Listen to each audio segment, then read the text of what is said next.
Stretch. You can put it on the board. Yes.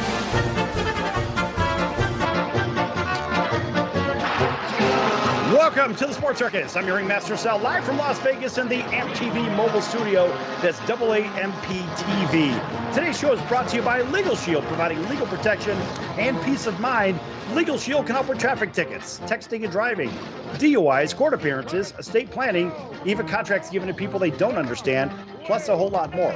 For more information, contact Legal Shield at 213-245-1305. That's 213-245-1305. Again, 213-245-1305. Or visit online for more information at nocourt.us. That's www.nocourt.us.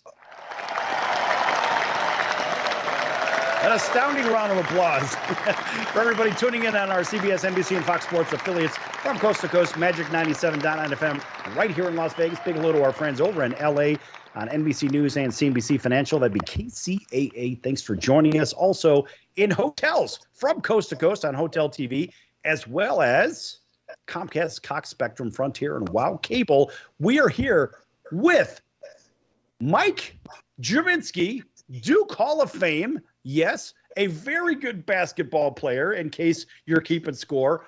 Played in the NBA for, about 14 years. Also a broadcaster for, about 27 years, if I'm not mistaken. Mike, welcome into the show. Well, good to be with you, as always. And I'm keeping my string alive of never having to write a resume for myself, which I'm very proud of. Yeah, well, I tell you what, to be able to do that is rather remarkable in the first place. So I have to tell you, being able to go from one really good situation to another good situation, tell you what, man, that is very commendable. Hey, what about this, Mike? I'm going to jump into it right away. So people watch Monday Night Football, and they watch different versions of a broadcast nowadays because you have a streaming audience, right? And then you have the regular television audience. And you'll also have, radio audiences, right? There's a bunch of audiences. But now with what Tony Romo has done in the booth, and Tony's done a fantastic job in the booth. I would say he is really brought some really good color. Now, as a color guy for the network for quite some time, right? You know the rodeo of being a color analyst, right? Well, and I happen to be a big fan of Tony Romo. I think he's done a fabulous job. I think the pairing with Jim Nantz really works. But that's a huge part of it, Sal. I mean, who you're part, the chemistry between the two is the final 10% that really makes the broadcast. And there's no way to find out how that works. I mean, you can do all the testing, and they did a ton of it before they actually went on air together. But I really enjoy him and what he brings to a broadcast. Yeah, as do I. I think he does a phenomenal job. He really breaks the games down in a way for the audience to understand on the field. This is really what it takes. So it's not just some guy that has been watching from the seats, right? Watching the games and just a fan. No, this is a guy that knows the game, but he brings color. I mean, really brings color. There are some color commentators that don't do a great job, but I have to say that this guy really, in my opinion, is the best in the business. That's why they pay him the big bucks, right or wrong. Yeah, no, and the thing is, too, that I think what separates those, and one for me, I like how the person hits my ear. And, I think he's got a great voice. I think he anticipates really well, which is a big key. He coming up to the line of scrimmage, and he may say, all right, I'm looking for this, and that. And, so really doing a terrific job of, and plus the enthusiasm. That's a big thing, too. I mean, there are some guys who might have been great players, but just don't have the enthusiasm that they bring to the air, which is, the fan loves that. Yeah, I would agree. But then there are others that have come to the table. Let's put it this way. So they're basically spinning off of what Tony Romo is doing, because he's just a wild success in the booth. And now you have the Manning brothers, right? The theory of it is okay.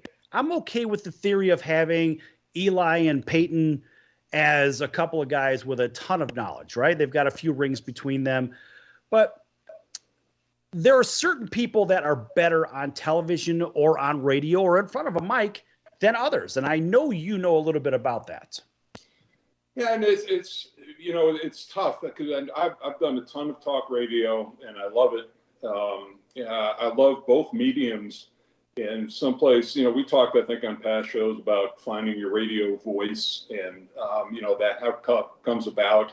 And I think there are guys that are just really comfortable in front of the camera. I had no doubt that Peyton was going to be good in whatever role it's just too much. He was too good in those commercials to not have that translate.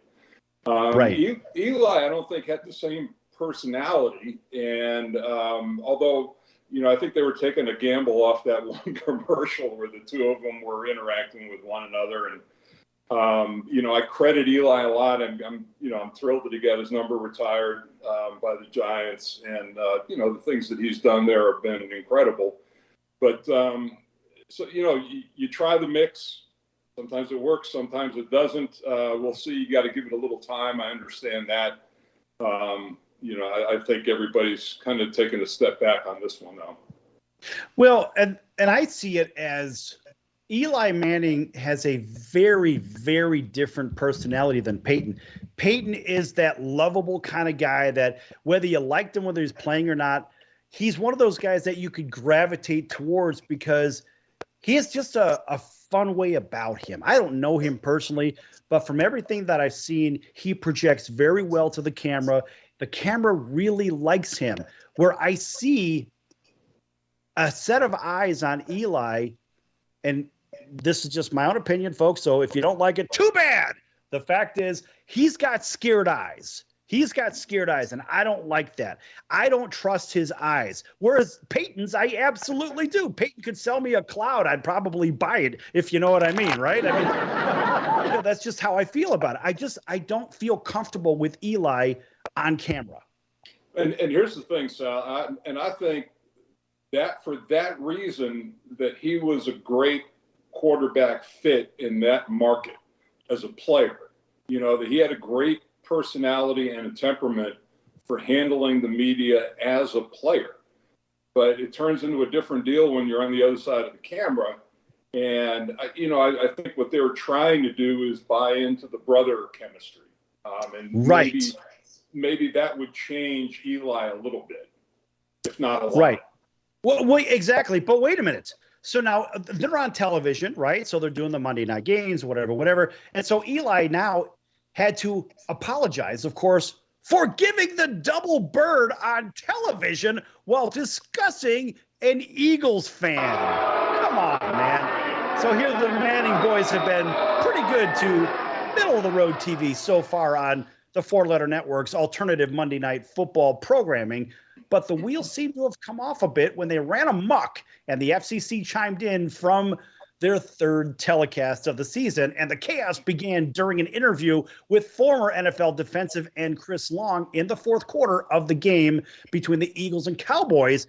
Eli, no stranger to the NFC fans, and well, they all didn't necessarily like him, but that is one of those divisions. Philadelphia, I think very well. I mean, remember, these same people, they booed Santa Claus, right? I mean, so everybody knows the fans in Philly are tough, even a 9-year-old. So while Eli had recalled a 9-year-old fan giving him the double bird on occasion, and, of course, he held his fist up to the gesture to try to show what the kid did to him. But, of course, here's Peyton saying, okay, let's show up to the fire with a gallon of gas, and let's throw it on the fire, make it just a little bit bigger, if you know what I mean. And so here's Eli flipping off the national TV audience. And yes, the FCC certainly jumped in. Now, unfortunately for Eli, the four-letter network did not have enough time to blur the image and the gestures out, of course. And one commercial break later, a chastised Eli was apologizing to the audience for flipping them off. Come on, guy. I got to think. First of all, Sal, I don't think that anybody in Philadelphia took offense. I think they get right. That that's an everyday thing, right? However, I mean, see if you agree with me on this. I'm a traditionalist. I grew up when Monday Night Football started, and you didn't necessarily tune in for the football game. You turned in for Meredith and Cosell and Gifford. That was the entertainment, and the game was great. But now I think they're trying all these things because, to me, Sunday night football has replaced Monday night football. And by the time Monday night comes, I'm burned out because it started on Thursday, and then you got pro, college, all the way leading up to Monday night football, and I'm tired of it by then. Yeah, it sort of wears on the audience, and frankly, I'm with you on that one too. As I see it, look, we've got Thursday night. Pretty soon we'll have Saturday, then we'll have Sunday, then we'll have – it's just too much football. We already have college football in the middle of the week, which is sort of wrecking everything. So when we come back from break, maybe kind of take that another step further of what the networks could do from a programming side, maybe to boost their position instead of bringing people on that are flipping the audience off. Going to be back here in a few minutes with Mike Gminski, Duke Hall of Famer, 14 years in the NBA, and guess what? Also in the broadcast booth and on air for, I don't know, a couple of decades or so. Don't go anywhere. Lots more to come.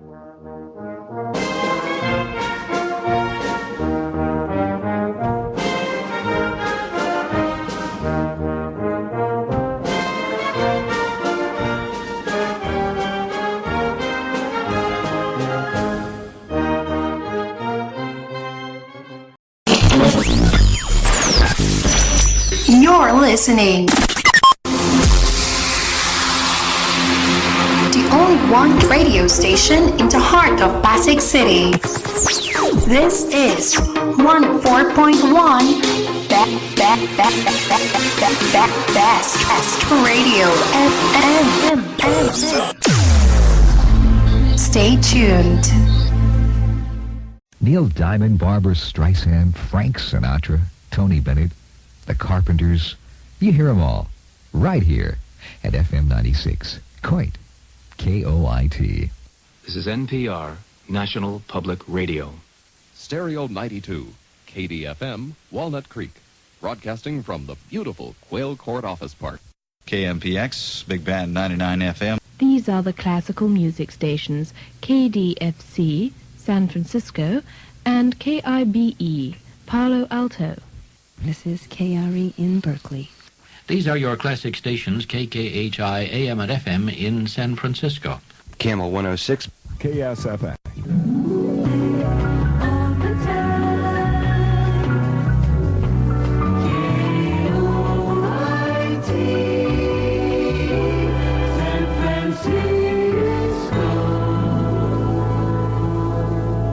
This is Northern California's Radio Concert Hall.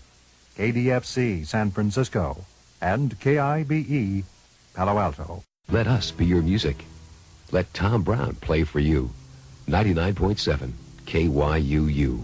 This is Cable Music KABL, Stereo 98. Everybody needs love, 97K. KIOI San Francisco.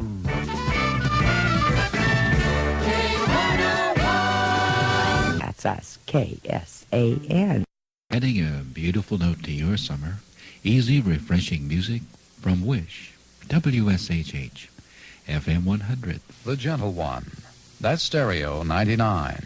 WKBN FM Youngstown. Quad 106. WWKS Beaver Falls. Now, WEEP invites you to get into the country with Bob Clark. The good music sounds of WLOA FM, Braddock, Pennsylvania. Y103, WYFM, Sharon, Youngstown. KDKA FM, Pittsburgh.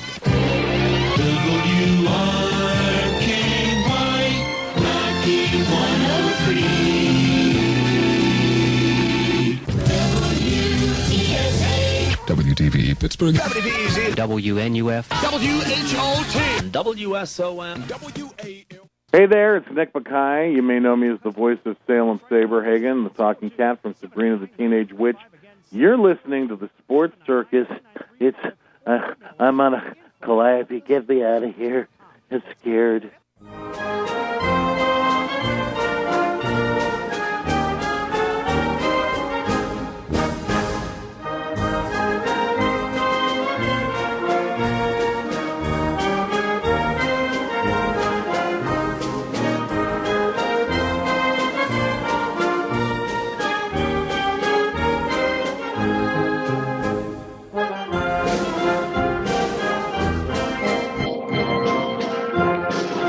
back to the Sports Circus. I'm your Ringmaster Sal, live from Las Vegas in the AMP TV mobile studio. That's AAMP.TV.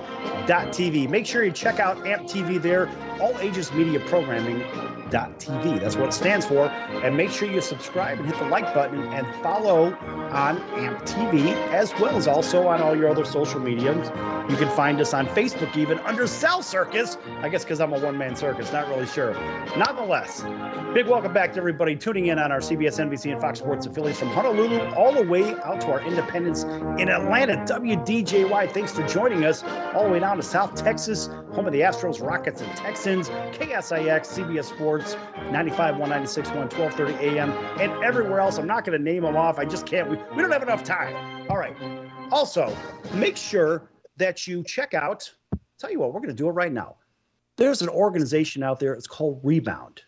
And our special guest host, who is going to be a regular with us, that'd be Mike Gminski, Duke Hall of Famer in the NBA for about 14 years, also in the broadcast booth for about 27 years. He's been in the rodeo for a long time. Now he's in the circus, and he has some very special friends over at an organization called Rebound, and we're going to hear all about that right now. Yeah, Sal, thank you. We're the Rebound Institute down in Lake Worth, Florida. It's owned by Jason Williams, who from St. John's with the New Jersey Nets was a teammate of mine in Philly and had his issues with drugs and alcohol. Became clean 7 years ago and started this place. And it's where I came last year to begin my journey of sobriety. And I'm currently 14 plus months sober. Working down here as a counselor and a peer mentor, and trying to help other people on their journey to sobriety as well. So it's a wonderful place. I still get a lot from it, and it's given me a second chance at life. How could people find out about Rebound? They go on. There's a website on Facebook, and they're on Instagram as well. So just if they go on and look for Rebound for Life, the letter or the number 4, Rebound for Life, you can find out a lot of information there. That's good stuff. Always nice to give a shout out to all the right organizations, certainly helping a lot of people out there. Now, back to the subject at hand in the last segment. A little bit about the booth. And I want to talk a little bit more about this because sometimes an audience can be held. And you made a statement that I thought it was powerful because it was the last 10%. Because you have an audience that will tune in and tune out, right? But engaging the audience, grabbing the audience's attention, and holding them, and also through commercial break, right? That's kind of a big deal because sometimes programs can't do it. But when you have the right broadcast team for a sporting event, you can do it, right or wrong.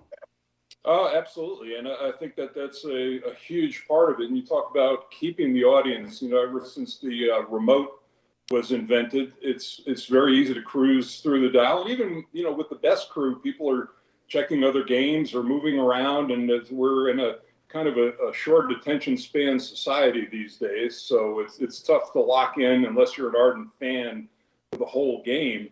But, I agree on that national level, the game of the week or, whatever sport it is, to have that chemistry between, and there's more than just the knowledge of the sport. There's the entertainment, there's the sense of humor, there's the storytelling.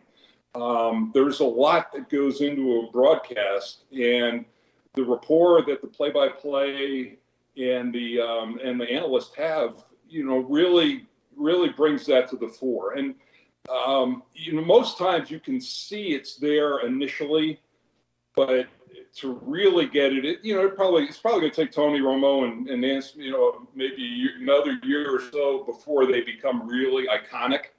But you can see that right away, and all those qualities go into that. Well, I would say, in my own opinion, look, I enjoy listening to Buck and Aikman, but I would rather listen to Romo and Nance. I get more out of Romo than I do out of Aikman. I mean, by a long shot. And I think Nance is just as good as Buck. In fact, I prefer Nance. It's just my own feeling. But ultimately, you've got two good pairs there. Two good peers. And then we look at the recent addition of Drew Brees into the booth on NBC. He's going to likely, in my opinion, take over for Chris Collinsworth with Al Michaels. But the difference that I'm seeing here is the Manning boys, in my opinion, I don't know, I can't speak as a fact, but in my opinion, they have not essentially gone to broadcasting school, if you will.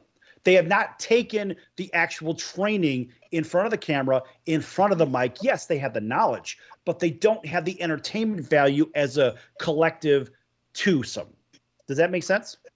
Well, here's the difference too, Sal. I mean, you touched on, and I like Troy Aikman, but I think there's an enthusiasm level for Romo that sets him apart from. I think Troy can be a little dry at times. He's getting better. I mean, I think that's his basic personality, and that's the thing. You've got to be true to yourself. The problem, I think, with the Mannings is there's no pro sitting next to them who's taking them on the journey. Like Tony Romo gets to sit in with Jim Nantz. I mean, Jim Nantz is right. He's been around, and yeah. You talk about being a co-pilot to somebody you have a lot of confidence in. That's a huge deal. For the Manning brothers, they're kind of inventing this thing on the fly. And that's not the easiest thing to do when you have absolutely no experience. Peyton has some of it. He has a lot more than Eli does. But still, it's not that real pro sitting in the seat, even somebody between them. Well, and it comes through when Eli's talking, because if you listen to his voice, his diction, his lack of cadence, there are things that training could probably fix, and he could be good at some point, but right now I can't watch those guys. I'm not ready to watch a raw product. It could be that diamond in the rough. I don't know. They're good at what they do, but they're not great at what they do. Whereas I think Romo's group, and I think that Troy Aikman and Joe Buck, look, these guys are pros. They've been doing it for a while. Tony Romo hasn't been doing it for long, but he is naturally, as you said, enthusiastic. So I don't necessarily know if Brees is going to be as good with Al Michaels. In my opinion, I think they're going to get together.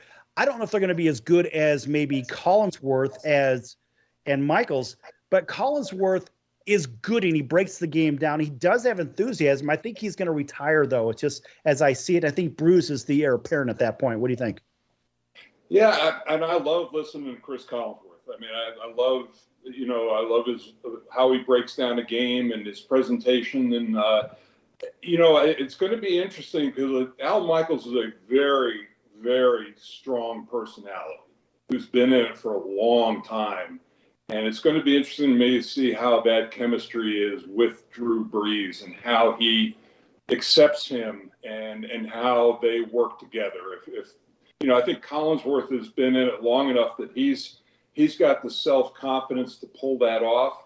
Who knows? And Drew Brees could step in and be a hero. Who knows? But yeah, I think he's a little tentative right now because he's just a few weeks into it. But I think Drew is going to be good.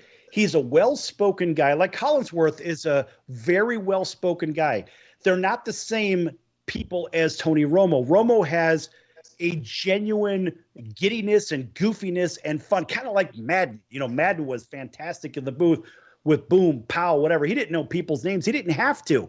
People saw the entertainment value in him. And I think people like the knowledge and the entertainment value of Romo. And I think that's maybe where the Manning brothers are trying to go to try to maybe take a blend of what John Madden used to do as the color guy and maybe what Romo's doing right now, maybe trying to blend the two.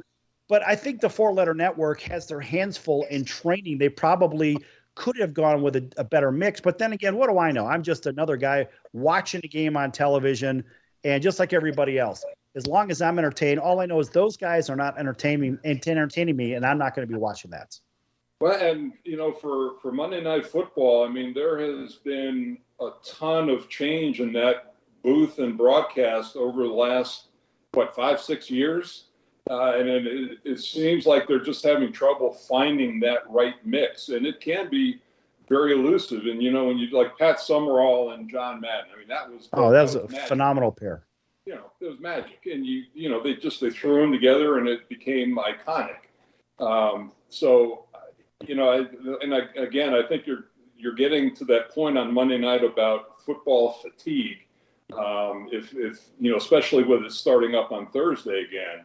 And when you see a lot of change, it's tough to get comfortable with a broadcast until they, I think, settle in. Well, think about this. I mean, look, I'm here in Las Vegas. Everybody can see that if you're watching television, you're watching streaming, OTT streaming, you can see I'm here in Las Vegas. I'm actually right at the corner of the Caesars Palace property. And so right here, we have a lot of casinos. You have a lot of choices. Just like we have choices in watching different games. Now, everybody can watch every game in the National Football League. You can watch them in the NBA. You can watch them in baseball. You've got channels. You've got packages. How do we keep people entertained? All these casinos here in town, everything that's behind me. I mean, there's 7 casinos that you could see here. The fact is, people can spend their money at any one of those. And they also have different draws, whether it's an Eiffel Tower, whether it's a water show, whether it's ancient Rome, whatever. It doesn't matter. Or it could be a pyramid right down the street from here, right? At the end of the day, you have choices to watch TV, just like they have choices to go spend their money. Because listen, folks, people come to Vegas for entertainment purposes. They don't come here to win. That's why the lights burn bright. Believe me. They come here for entertainment. Just remember that. Don't go spending your money thinking, I'm going to go win $1 million. Doesn't happen very often. Back here with Mike Gminski in just a few minutes, folks. Lots more to come. Don't go anywhere.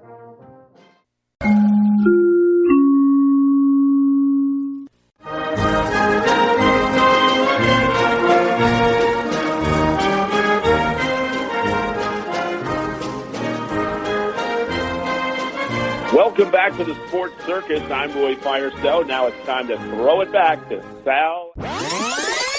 My favorite one had to do with the Green Bay Packers. And I love the fact that they dealt off Ty Montgomery because of a blown assignment. Green Bay isn't Green Bay unless they have a good running game. Then they can win 10 Super Bowls. The fact is, you don't have a running game. You've got 70% passing, and that's not where Aaron Rodgers needs to be. He needs to be in a position where he's got a running game to offset the passing game and so forth. I like the move. Green Bay didn't have a running game anyway, so all they're doing is saying, we're going to get rid of you because you don't follow instructions. Well, he made one of the most boneheaded plays I've ever seen. There's 2 minutes and 5 seconds on the clock.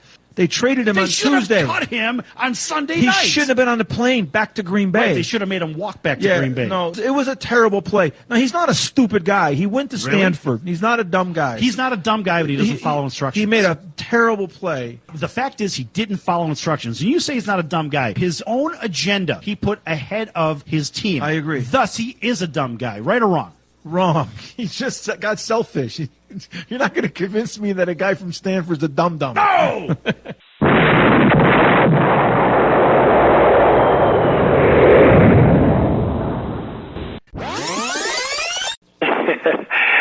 Yeah, this is Sidney Justin from The Miracles.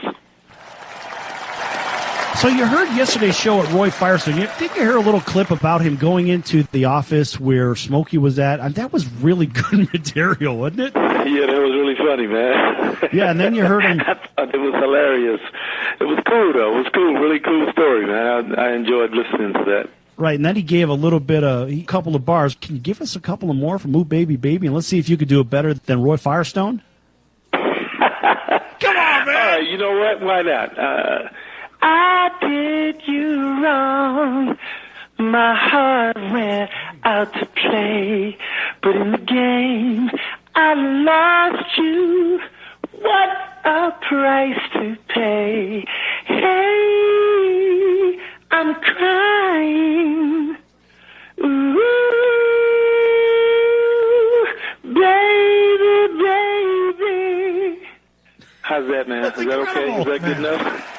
That's incredible. That's fantastic. You know why? Because that's what you do. You're in the incredible business, Sid. That's awesome. Yes! Only on the Sports Circus. You're going to get sports? You get music?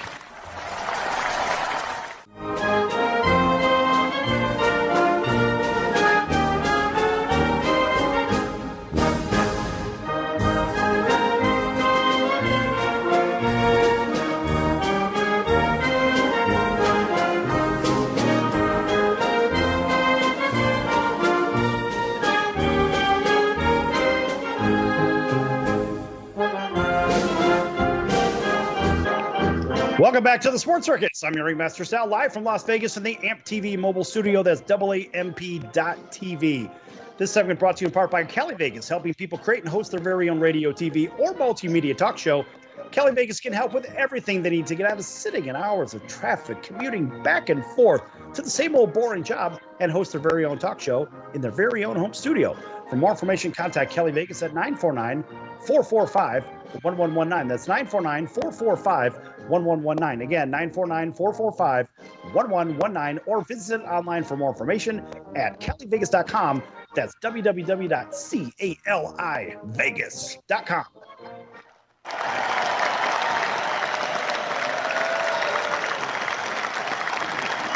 All right, and a big welcome back to everybody listening in on our CBS, NBC, Fox Sports affiliates from coast to coast, Magic 97.9 FM, right here in Las Vegas. Everybody else streaming on Facebook and Instagram and AMP TV, also on Comcast, Cox Spectrum, Frontier, Wild Cable, and in hotels, as you can see, all over the place, even here in Las Vegas. Back here with Duke Hall of Famer Mike Gminski. Mike, guess what? We got a little basketball question for you, and it's going to be about Andrew Wiggins. Andrew Wiggins, a very good small forward with the Golden State Warriors. And now this is according, let me kind of run over something here with NBC Sports first. NBC Sports had said Warriors small forward Andrew Wiggins said he wouldn't take a shot unless forced. And the city of San Francisco is requiring Golden State players to take the non-approved, non-FDA-approved experimental drug injection to play home games and even participate in team practices. And the NBA denied Wiggins' request for religious exemption. And where does Wiggins stand now? He says, quote, "I'm just going to keep all of that private right now. Again, anything that has to do with my status, vaccination, I'm just going to keep that private. It's a personal matter. So I'm going to keep it personal and private. Back is definitely against the wall, but I'm just going to keep fighting for what I believe. And whether it's one thing or another, get a vaccination or not get a vaccination, who knows? I'm just going to keep fighting for what I believe, and what I believe is right. And what's right to one person may not be right, or vice versa. And it's not just none of your business. It's what it actually comes down to. I don't ask you guys about your beliefs. I don't ask you guys what you think is right or wrong. We're different people. It's like parenting. Some people shed their beliefs onto their children. Some people let their children grow up and believe what they want to believe. Who are you guys where I have to explain what I believe or what's right or wrong, period, close quote. So that's by Andrew Wiggins. And it's a really good analysis, I think, of the entire situation. You know what I mean?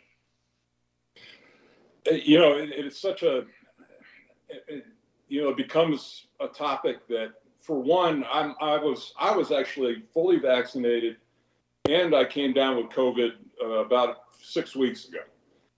Now, the symptoms that I suffered through were very mild, and it passed through relatively easily for me. I'm a big proponent of getting a vaccine, but I'm not a big proponent of being mandated. And this is where Mitchell Wiggins has a point. However, if you're a private entity, that you have, that's your right to say, all right, I want my employees to be vaccinated. Or if you have a restaurant, you have to prove you're vaccinated to come into my establishment. I get that right too. So for him to take this stand, I mean, I'm all for his right to take the stand and not take the shot if that's what he comes down to and feels, his heart or hearts. It is going to impact his team. It's going to impact his teammates. They're going to be, I was just reading the stories yesterday. Was media day for all the NBA teams before the start of training camp. And the whole Golden State, instead of making a run at another title with Klay Thompson coming back, it was all Mitchell Wiggins. And that's a distraction. So I don't know how, I think Steve Kerr is a terrific coach to have in that situation. And how to work through that. I don't know what the end result's going to be. I've got the problem with the mandate, but for the NBA, they've got their stance too as far as people vaccinating or unvaccinating. I just fall into it, Sal. I'm a proponent of it, and it worked well for me. Yeah, I mean, look, your body, your choice. Look, for me, I say I'm going to go ahead and do things as I want. You're going to do things as you want. Andrew Wiggins is going to do things as he wants. And really, we should be left with the option to do what we actually want versus what somebody's trying to sell us. And the bigger problem that I have with this, Mike, look, I mean, as kids, what do? We took 100 shots or whatever, right? We got vaccinated for seemingly everything as kids. But the deal was all of that was FDA approved. This is experimental still, and it's still in clinical trial stage 3, which takes a long time. And there's been so many adverse events, as we've seen on the VAERS website, the Vaccine Adverse Event Reporting System, right? So there's been thousands and thousands and thousands of people that have been sick, died, etc. And that's public data. That's CDC and FDA data. That's not manipulated by anybody on the outside. That's legit. And the problem that I have with this is, look, if a person wants to take whatever they want to take, that's their free will. This is a free country, right? And a lot of people seem to be missing this part of it. So, look, the bottom line is Andrew's body, Andrew's choice. The United States is a free country. And, of course, forcing people to take a non-approved drug is against human rights. It's against the U.S. Constitution. And point 1 of the Nuremberg Code and National Institute of Health, which I'm going to recite a little bit right now for all those people that don't know what this is. Now, the National Institute of Health and the Nuremberg Code, point number 1, very clearly states the voluntary consent of a human subject is absolutely essential. This means that a person involved should have legal capacity to give consent, should be so situated as to be able to exercise free power of choice without the intervention of any element of force, fraud, deceit, duress, overreaching, or ulterior form of constraint or coercion, and should have sufficient knowledge of comprehension of the elements of the subject matter involved as to enable him to make an understanding and enlightened decision. There's a lot more to that, but we'll kind of leave it as that. Let's see. I think we have an open mic somewhere. Let's see if we can close that. Folks, this is live. It is what it is. We never cut anything out of the broadcast, so, it's live, so get over it. But see, Mike, the fact is, even the National Institute of Health says the same thing. This is the Nuremberg Code. I'm not making this up. People need free will. And so what they're doing to Andrew Wiggins, yes, it's a private company in a private enterprise, and they reserve the right to have their own policies. We know that. But the one thing that stands out is that there has been coercion it's been politicized. It has been forced upon people, do this or you can't work, even in the federal government. And this is the one thing that drives me crazy. The federal government says, federal employees have to do this. Now, this is the government, mind you, which goes exactly against what I just said, except members of Congress and, ironically, the United States postal workers, of course, because, well, we know the mail has to be delivered, right? So, if they get sick, all right? So we know. But my problem with all of this, Mike, is there's coercion at the highest level, which goes exactly against the Nuremberg Code. What can be done about this? And believe me, I'm completely on board with you, Sal. Because once you start mandating this, a medical procedure, it's a slippery slope. And where does it stop? All right, we started with this vaccination. Now, given all the things that have happened, again, I made the decision that I wanted to get vaccinated. But it was my choice. And I just, I don't think it's government's place to come in. And my sense is with this out in Golden State, it's a city of San Francisco issue that they're facing. So, I don't agree with that. I don't agree with federally mandated vaccinations for all, just because that opens the door just a crack, just enough for who knows what in the future.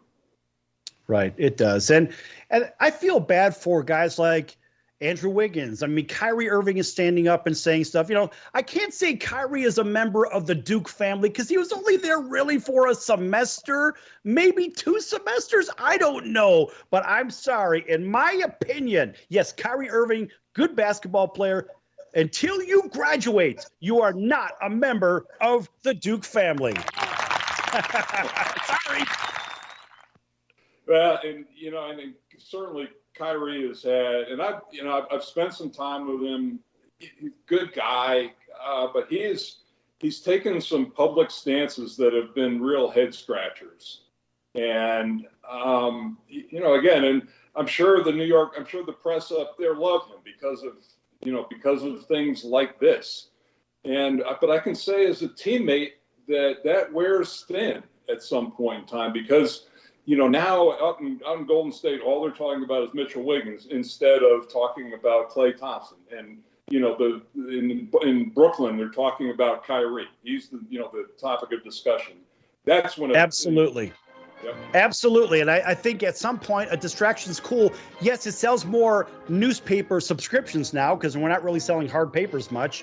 And I think it's good for them, but it's bad for the league. It's bad for the team. What a slippery slope. Let's get off of basketball. We got something different when we come back. Back over at Mike Gminski. Don't go anywhere. Lots more to come.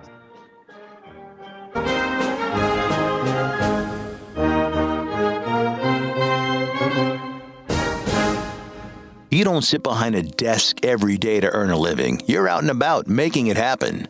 And sometimes you get a little bit behind on your paperwork, like bookkeeping and paying your taxes. It's easy to get behind on paying your taxes. It happens to the best of us. And you know what happens next. The big, bad IRS comes knocking on your door. And when that happens, you need to call the good old boys at the Tax Doctor. Let them do what they do best. Deal and negotiate with the IRS so you pay the lowest you can in back taxes that the law allows. We are a 100% U.S.-based company, and we've saved our clients millions over the years in back taxes. If you owe $10,000 or more in back taxes, call my friends right now at the Tax Doctor and learn more. 800-989-1694. 800-989-1694. 800-989-1694. That's 800-989-1694. Nobody wants to get ripped off, broken into, or robbed, but nobody wants to pay a lot of money to have their home protected either. I've got an offer to tell you about to provide home security for your home for less than $1 a day. For real, with no installation or equipment charges. And this is from a company rated #1 by a leading consumer research company. According to the facts, most of you won't even call unless there's a burglary in your neighborhood or something bad happened. So let's give you a reason. Save money. For less than $1 a day with no other costs, you can get your home secured. Plus, get a lifetime equipment replacement warranty. You need protection for your home. Call the Home Security Hotline right now. 800-361-3491. 800-361-3491. 800-361-3491. Again, that's 800-361-3491. So, you want to be in show business. Do people tell you that you're really funny, you have a great personality, and you should have your own talk show? Many of us have been told that, but we don't know how to get started. It's easier than you think. Let the pros at Cali Vegas give you a free talent evaluation. Call 949-445-1119 and learn how quickly you can create, produce, and host your very own talk show.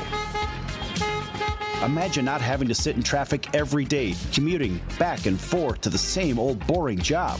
Get started in television or radio today with your free talent evaluation from Cali Vegas. Call 949-445-1119 or visit them online at calivegas.com.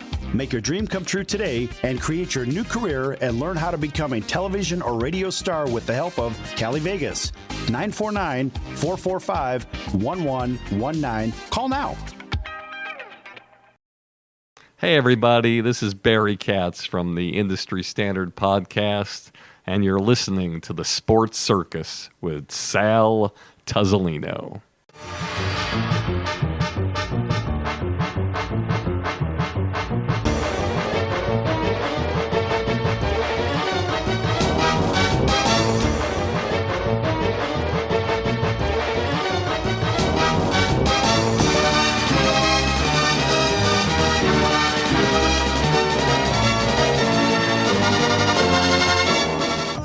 Welcome back, everybody. Mike Gminski here, and I am underneath the big top with the Ringmaster Sal, who's keeping me in line, or trying to, and hopefully entertaining you all. Nobody can keep you in line. Come on, man. Everybody knows that. Everybody knows that. Put your whip down, Sal. Oh, whip. I don't have a whip. I mean, out of the hotkeys, let's see. We have, well, here's what we have. We have a punch. But I don't think I can reach up to 6'11", though. I don't know. I'm only 6'1". I mean, you've got me by almost a foot. It's kind of ridiculous, but that's okay. All right, a big welcome back to everybody listening in on our CBS, NBC, and Fox Sports affiliates and independents from coast to coast, Hotel TV, Comcast, Cox Spectrum, Frontier, Wall Cable. We're everywhere, folks. Can't get away from us. All right, back here. And now we've gotten away from all the other stuff. I got to ask you, are you a fisherman? Do you like to go fishing? You know, growing up, I have very fond memory. I grew up in Connecticut, and I have very fond memories of going fishing with my grandfather. That was the time that we would spend together. We'd go lake fishing for largemouth bass, and he would have a pipe, and it was just a very peaceful time for me with him. I haven't been fishing as much recently as maybe I'd like to. The one thing I've never done is gone deep sea fishing. I'd really like to do that.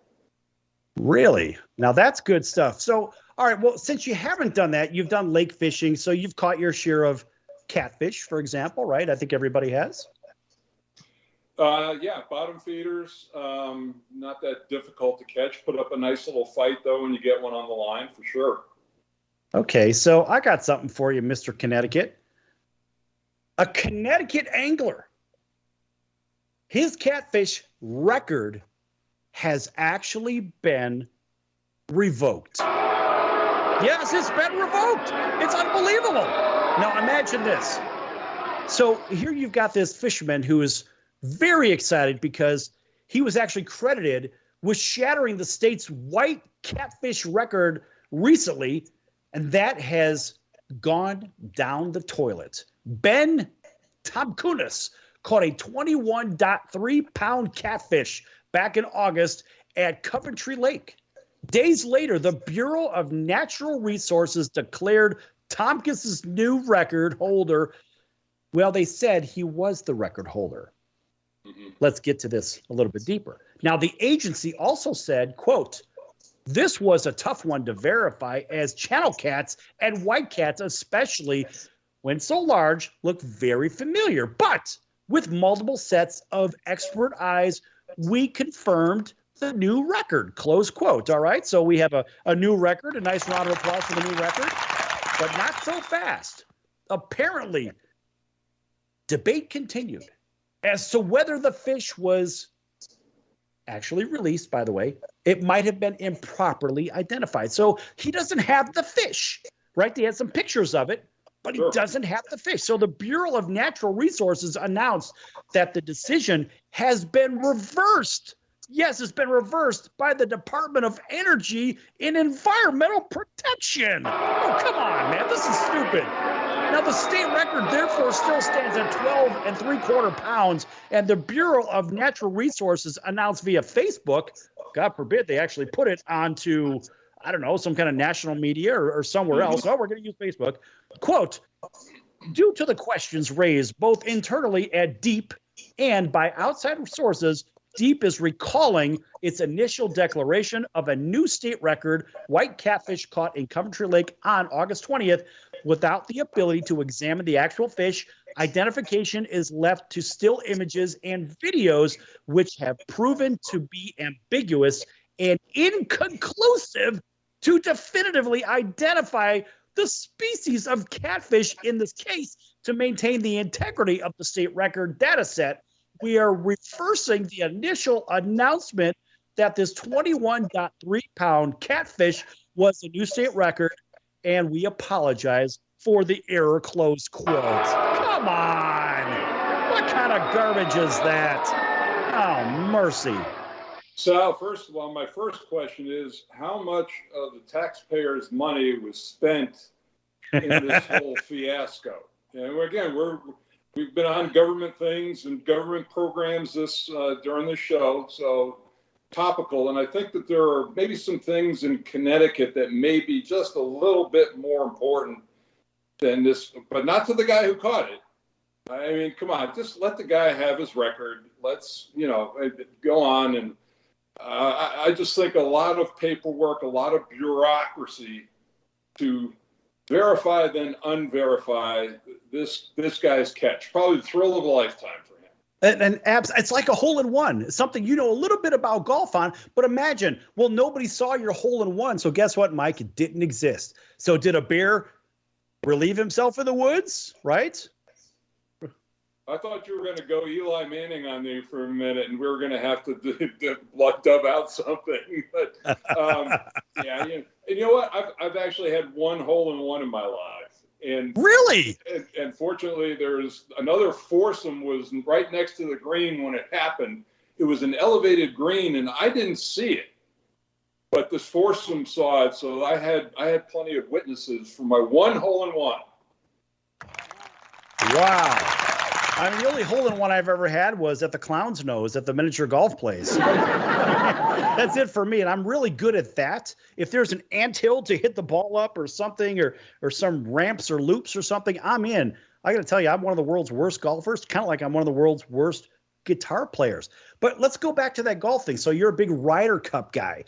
Give me a little bit of detail of what you saw.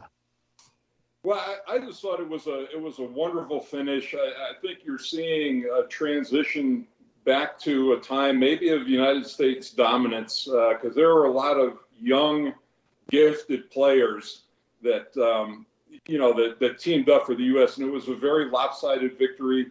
I really felt great for Steve Stricker. I mean, he's the captain. By all accounts, one of the nicest guys you're going to meet, and for him to be in his home state, the Whistling Straits, up in Wisconsin, and get this victory. It's a storybook thing for him. Then you get the handshake between Brooks Koepka and Bryson DeChambeau, which everybody was waiting for. Didn't know if that was going to happen. And then Dustin Johnson, a guy who just kind of goes about his business, 5-0 during the weekend, and only four other players have done that in the history of the Ryder Cup. So. A lot of I love events like this. I don't know how you are, but like the best, and you could tell Rory McIlroy did an interview afterwards, and he was in tears, legitimate tears about losing and about how important the Ryder Cup is to him. Patrick Harrington was the captain of the European squad, and these guys, and this means a lot. And I don't know what other event takes an individual sport like golf and makes it a team event like the Ryder Cup does. Maybe, in track and field, in the Olympics, you're part of an Olympic team, but the Ryder Cup is special to me. Right. Well, look at it this way. The Olympics should be amateur athletics, right? But they brought the pros in, so they kind of watered the product down a little to produce actually the best performance, instead of having more human error, which the Olympics wasn't about pro athletes until, 40 years ago, 50 years ago, whatever. The fact is, on the golf side, you have a group of really good individuals, your country against their country, against that country. And so there's so much pride. And I could say this just from me watching even the World Baseball Classic when it started in 2009. I remember going to that. For me, I saw the fire in the belly of the fans that wanted to see their country win. So they would travel from out of the country to go to this newly created World Baseball Classic thing. I don't even know if it exists anymore. But the idea is you have this world tournament. And I love the fact that now it's country against country instead of just team against team. See, for that reason, I love World Cup soccer. That is the epitome, I think, of what you're saying. If Spain is playing in the World Cup, the country shuts down. Literally shuts down. Italy, country shuts down. France, take all England. Brazil. Argentina. And it just, This country doesn't stop to watch the U.S. soccer team play in the World Cup, but I love the passion of the fans. Funny you mention that. I was sitting in a meeting a few days ago with somebody from Costa Rica, and they had said, when is soccer going to become more popular in this country than football? I said, I got bad news for you. Football is America's sport, followed by baseball and basketball, almost in a neck and neck, if you will. Mm-hmm. And he said, well, wait a minute. Football is not an international sport. I said, well, maybe not. Baseball, yes. Basketball, yes. Hockey, yes. He goes, but soccer is the number one sport in the world. And I mean by a long shot, right? Sure. And closely behind it is racing, like Formula One racing. Mm-hmm. It's just this country, we are so focused on football, baseball, basketball, hockey. That's it. Right? We don't really watch, and our kids maybe, I don't have kids, but the kids today, they will watch some soccer, but we don't see a lot of soccer on TV. I love watching it on the Spanish channel because I love the enthusiasm of the announcers. Go! It's just incredible. They really call a great game. But listening to the English-speaking announcers, I literally fall asleep. And I think a lot of it is because we don't embrace it so much in this country. Is that a fair statement? Well, I think this country loves scoring. So, yes, a great soccer match could be 1-0. All right, it's either one goal in 90 minutes. And where people in other countries appreciate the beauty of what happens on the pitch in that time, I think the American spectator, American sports person gets bored. And I don't think, swimming. I love watching swimming in the Olympics. You don't see it anywhere else in the other 3 years. Track and field, You don't see a lot of it. I love it in the Olympics. So I don't think soccer will ever approach in this country what it is to the rest of the world. Yeah, I don't think so either. I could see you as a shot putter, right? You think you? I mean, you already have a reach advantage, right? So you're in this little area here, but here you've got this 6'11" body and this arm that will extend out to, I don't know, the first ring, whatever, the first Saturn ring. I don't know. It doesn't even seem fair for a guy of your size to be able to shot put.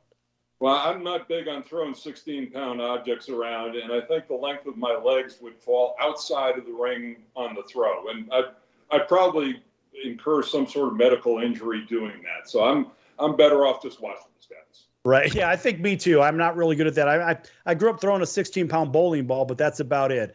All right, folks, that's going to do it for the circus today. Big thanks for Mike Gminski joining us. Also, a nice shout out to Rebound as well. Thanks for the information on Rebound. Make sure you check them out online. Also, we'll see you next time right here on your favorite station. So until then, so long, everybody, from the Sports Circus.